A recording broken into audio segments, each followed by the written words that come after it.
Qu'il est en direct avec nous, le professeur Leondios Kostrekis, qui dirige donc ce laboratoire de biotechnologie et de virologie moléculaire de l'Université de Chypre, où a été identifié ce variant. Bonsoir professeur, merci d'être avec nous.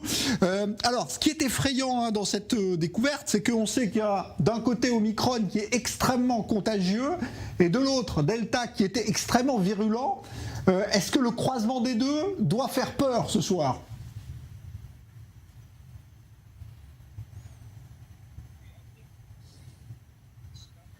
Je pense que cette découverte a été publiée dans les médias. Or, les publications scientifiques vont être faites prochainement. On a identifié donc cette nouvelle souche qui contient une partie du delta et d'autres éléments de protéines qui sont caractéristiques de choses qu'on a retrouvées uniquement dans la souche Omicron. Donc il y a plusieurs mutations au début de ce qu'on appelle le terminal N. Donc je pense que la découverte la plus importante en ce qui me concerne, c'est qu'il y a aussi d'autres souches qui ont été identifiées, environ 27, qui sont des variations sur ce type de mutation, ce qui montre que c'est le résultat d'une pression évolutionnelle et pas vraiment une recombinaison. Donc ça, c'est très important de le clarifier. Il faut bien comprendre d'où ces souches nous viennent.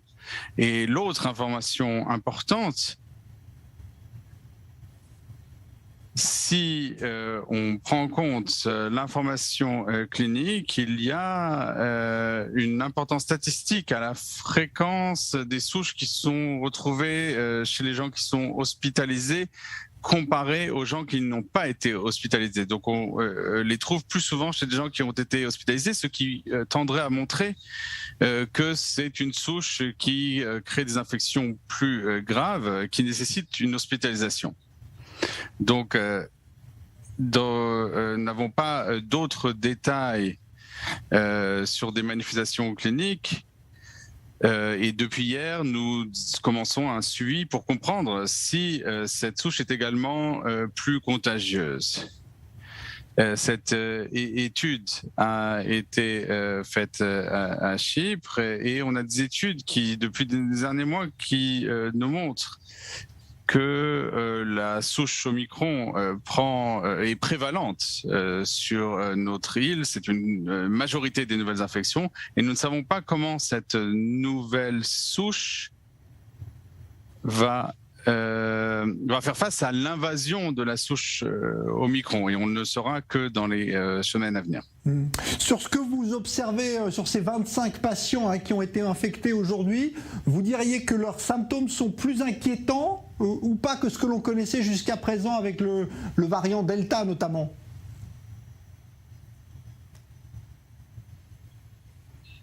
Encore une fois, je ne voudrais pas faire de commentaires sur les manifestations cliniques de cette souche parce que nous n'en savons pas encore beaucoup. Mais il y a, c'est certain, une association de cette présence, la présence de cette souche, et surtout dans des personnes qui ont été hospitalisées. Et donc, ça n'est pas un hasard. Il est clair que cette association est présente chez des patients hospitalisés. Nous ne sommes pas certains au stade actuel si cela cause des pathologies plus graves et il faut encore attendre des études qui suivront. Est-ce que, à votre avis, si cette nouvelle souche est apparue sur l'île de Chypre, dans votre pays, est-ce qu'il est possible qu'elle soit déjà dans d'autres pays à travers le monde ? Oui, c'est une excellente question.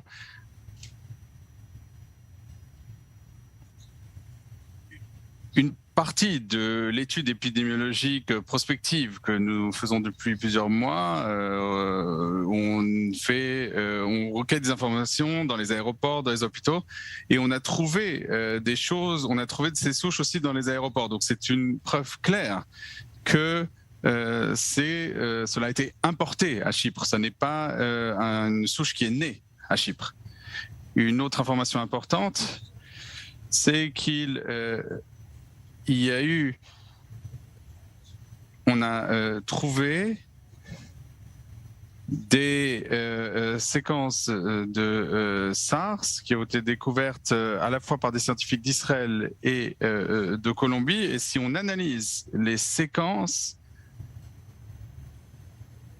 on se rend compte que c'est similaire à la souche qui a été découverte à Chypre. Donc la clé, c'est que il faut faire des analyses génétiques et de faire des analyses des différentes souches pour comprendre les mutations et découvrir que les mutations sont identiques à Omicron. Donc cela, à mon avis, prouve que cette souche est présente dans d'autres endroits au monde. Merci beaucoup, on n'en est qu'aux prémices évidemment, alors pas encore de quoi semer la panique, mais quand même ça interpelle. Merci professeur Leondios Kostrakis qui dirige le laboratoire de biotechnologie et de virologie moléculaire de l'université de Chypre, qui était en direct avec nous donc pour des premiers éléments concernant ce variant Deltacron, mais c'est pas encore évidemment un nom définitif.